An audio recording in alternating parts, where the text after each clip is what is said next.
Well, that's a good question. I think as far as crime goes, sexual assaults are stable, assaults are up. Lots of assaults, lots of domestic violence this year. Again, we seem to be trending upwards.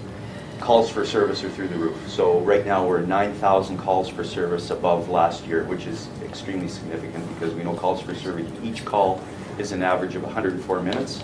So you're tying up 1 or 2 police officers for 104 minutes for each one of those calls.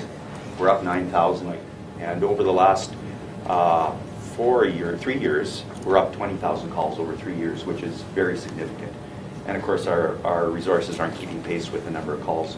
I often say that, you know, when oil is up, we're busy, and when oil is down, we're really busy. And that's just because a lot of folks are coming back to Edmonton from, say, Fort McMurray, Cold Lake, other points north, and they're staging here in Edmonton waiting for the price of oil to go back up so they can go back to work. So we do get those folks that are kind of just in a holding pattern here, and obviously that impacts on the crime rate in the city.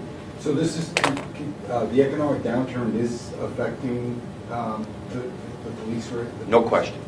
We can say, in fact, we almost saw a switch being thrown November of 2014. We saw a spike occur then, and it's continued on since then. So yeah, you can say that the crime rate is linked to a certain degree to the price of oil, just because people are unemployed, and a lot of folks are sitting here in Edmonton and waiting for things to pick up in the north. And there's no indication that it is going to pick up anytime soon, so I'm wondering what the police force is doing to adjust to this spike, and do you expect it to continue for a while?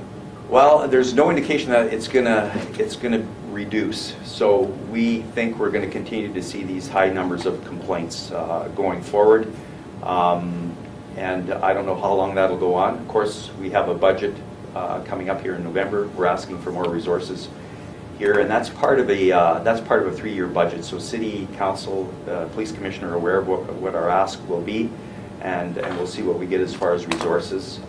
Will it keep up? It'll help. It'll certainly help, and we don't expect to get all the resources we ask for. We know the city's under a lot of pressure, but I guess it's my job to go forward and ask for the resources we think we need to keep Edmontonians safe. What will your ask be this year? You know, I think our number is floating around 80 new resources, around 80 new resources.